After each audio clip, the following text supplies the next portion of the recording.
What does solidarity mean in a world where suffering never seems to end? And why do some nations step forward when others look away? Today, one voice rises once again from Istanbul, a voice promising to stand with the oppressed, wherever they may be. On November 14th, at a human rights event in Istanbul, Turkish President Recep Tayyip Erdoğan delivered a message that resonated far beyond Turkey's borders. He spoke not just to his audience, but to every community fighting to be heard. From Sudan to Somalia, from Yemen to Palestine, Erdogan declared Turkey's commitment to stand with people facing hardship and marginalization. As long as there is oppression, repression, and discrimination, he said, there will be those who resist. The darkness of injustice cannot drown out the light of truth. His words came during an exhibition honoring two powerful figures, Şule, Şenler, a Turkish writer known for her influence on women's rights, and Malcolm X,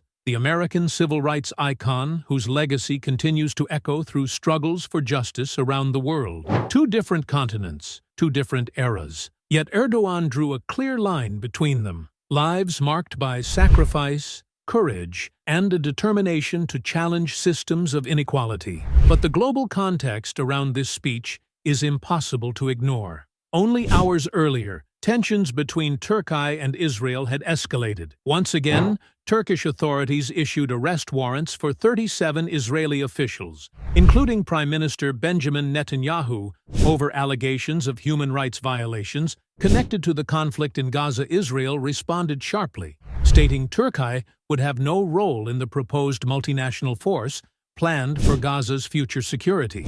This diplomatic clash is more than a disagreement between governments.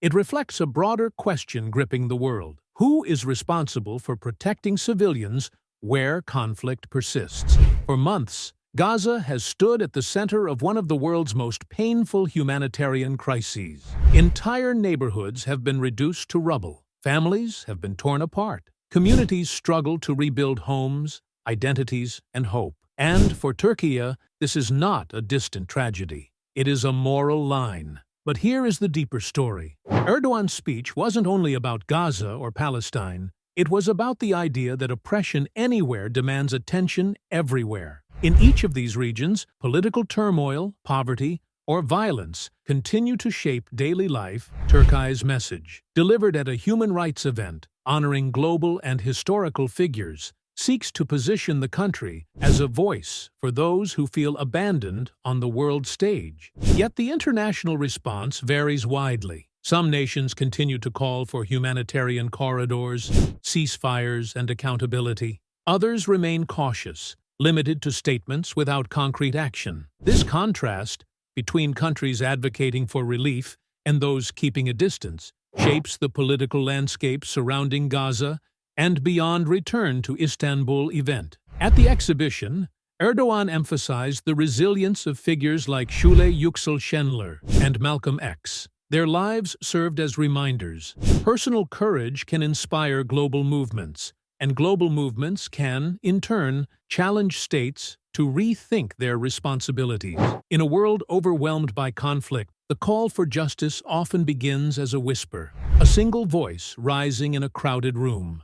From Istanbul to Gaza, from Yemen to Somalia, the struggle for dignity binds people across borders. Erdogan's vow of solidarity underscores a universal truth. Nations are remembered not only for their power, but for the compassion they extend to those in need. And as crises continue and new challenges emerge, the world must confront a simple but enduring question. Will we choose to stand with the vulnerable, or will we look away?